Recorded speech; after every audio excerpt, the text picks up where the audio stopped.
Alright, so here's something concerning.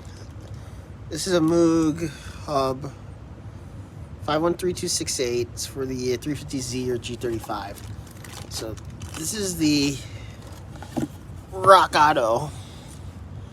You can see how it looks. Part number, plastic. Okay. Here is the Amazon one. They look identical. Has this, has that too.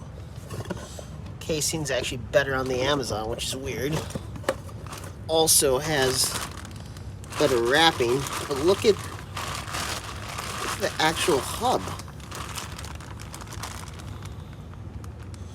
Different, how it's etched.